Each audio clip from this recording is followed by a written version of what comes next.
19 సెగ్మెంట్లలో అభ్యర్థులను ఖరారు చేయడానికి టీ కాంగ్రెస్ నేతలు సమాయత్తమవుతున్నారు.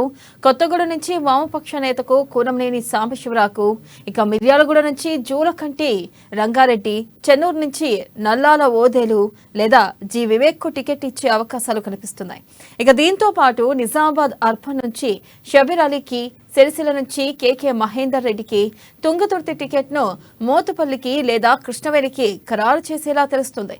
బాన్సువాడ సెగ్మెంట్ నుంచి ఏనుగు రవీందర్ రెడ్డి, బాలరాజుకు టికెట్ ఇచ్చేలా తెలుస్తుంది. పటాన్ చెరువు నియోజకవర్గం నుంచి నీల మధుకు లేదా కాటసాని శ్రీనివాస్ గౌడ్ కు పోటీలో ఉన్నారు.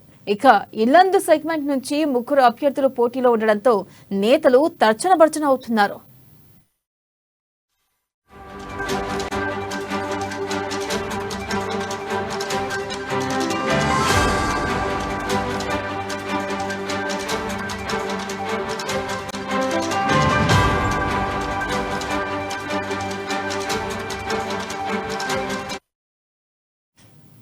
బ్రేకింగ్ న్యూస్ చూస్తున్నాం. 19 సెగ్మెంట్లలో అభ్యర్థులను ఖరారు చేయడానికి టీ కాంగ్రెస్ నేతలు సమాయత్తమవుతున్నారు.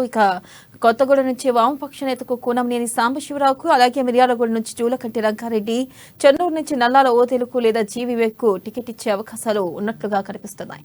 దీనిపై మరింత సమాచారాన్ని మా ఇన్పుట్ ఎడిటర్ శ్రీనివాస్ అందిస్తారు.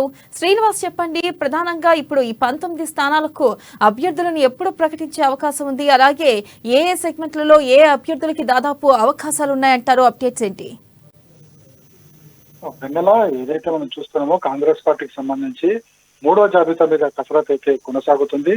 బహుశా ఈ రోజు సాయంత్రం గానీ రేపు గానీ స్క్రీనింగ్ కమిటీ మరొకసారి భేటీ అయ్యి దీనికి సంబంధించిన లిస్టును 3వ జాబితాకు సంబంధించి 19 మంది అభ్యర్థులను ప్రకటించాల్సింది. ఆ లిస్టును కాంగ్రెస్ పార్టీ కేంద్ర ఎన్నికల కమిటీకి తెలియజేసే అవకాశం ఉంది. అయితే మొన్న 2వ జాబితా విడుదల చేసినప్పుడే 3వ జాబితాకు సంబంధించి పూర్తి బాధ్యతలు సిఈసికి, కేంద్ర ఎన్నికల కమిటీకి అప్పగించామని చెప్పేసి కూడా ఏదైతే సిఈసి పార్టీ కార్యదర్శి వేణుగోపాల్ చెప్పడం జరిగింది.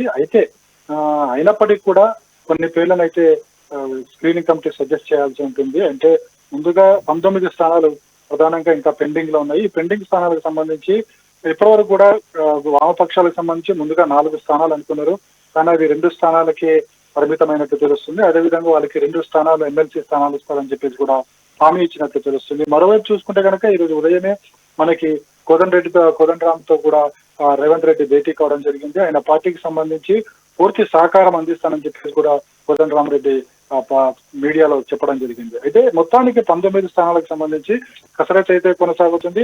అయితే ఇప్పుడున్న మనకు ఉన్న సమాచారం ప్రకారం చూసుకుంటే కనుక కొత్తగూడెం సంబంధించి సాంబశివరావు పేరును, అదేవిధంగా మిర్యాలగూడకు సంబంధించి జూలకంటి రంగారెడ్డి పేరును కూడా సజెస్ట్ చేసినట్టు తెలుస్తుంది. అదేవిధంగా చెన్నూరుకు సంబంధించి నల్లాల ఓదేలు లేదా వివేక్ కోసం కేటాయించడం జరిగింది. వివేక్ పార్టీలోకి వస్తారని చెప్పేసి ప్రచారం జరుగుతున్న నేపథ్యంలో ఆయన కుమారుడికి ఇస్తారని చెప్పేసి కూడా ఒక ఆఫర్ ఇచ్చినట్లు తెలుస్తుంది. చూడాలి, మరి అది లిస్ట్ వస్తే కానీ తెలియదు. అదేవిధంగా నిజామాబాద్ అర్బన్ కి సంబంధించి షబ్బీర్ అలీ కేటాయిస్తున్నట్లు చెప్పడం జరిగింది. షబ్బీర్ అలీ మామూలుగా అయితే కామారెడ్డి నుంచి పోటీ చేయాల్సి ఉంది. కానీ కామారెడ్డి నుంచి మనకి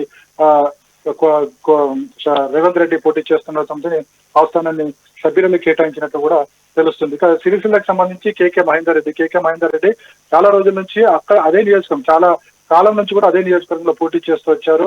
అంతకు ముందు బీఆర్ఎస్ పార్టీలో ఉన్నప్పటికీ కూడా ఆ సీట్ను కేటీఆర్ కేటాయించడంతో అప్పటి నుంచి కూడా ఆయన బీఆర్ఎస్ దూరమై అటు కాంగ్రెస్ లో కొనసాగుతున్న పరిస్థితి ఉంది. సో ఆ సీట్ను కేకే మహేందర్ రెడ్డికి ఇవ్వాలని ఒక ఆలోచన చేస్తున్నట్టు కూడా తెలుస్తుంది. అదేవిధంగా తుంగతుర్తి నుంచి మోత్కుపల్లికి లేదా కృష్ణవేణికి కూడా ఇచ్చే అవకాశాలున్నాయి. ఎందుకంటే మోత్కుపల్లి ఇటీవలనే చేరారు కాబట్టి మోత్కుపల్లికి ఇచ్చే అవకాశాలు ఎక్కువగా కనిపిస్తున్నాయి. అదేవిధంగా బాన్సువాడకు సంబంధించి చూసుకుంటే కనుక ఏనుగు రవీందర్ రెడ్డి పేరు వినిపిస్తుంది. అదేవిధంగా బాలరాజ్ పేరు కూడా వినిపిస్తుంది.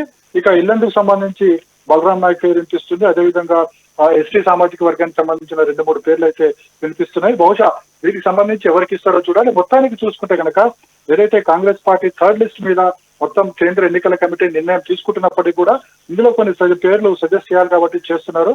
సో ఈ రోజు సాయంత్రం స్క్రీనింగ్ కమిటీ భేటీ జరుగుతుందని చెప్పేసి కూడా తెలుస్తుంది. ఒకవేళ ఈ రోజు కాకుంటే రేపు జరగబోతుంది. ఆ తర్వాత కేంద్ర ఎన్నికల కమిటీ కేంద్ర ఎన్నికల కమిటీ భేటీ అయి 3వ లిస్టును పూర్తి మొత్తం రిలీజ్ చేస్తారని చెప్తుంది. అయితే 3వ లిస్టు మొత్తంగా 19 పేర్లు కూడా బయటకు వచ్చే అవకాశాలు అయితే ఉన్నాయి, స్పష్టంగా ఉన్నాయి. Vennela. Right, thank you Srinivas.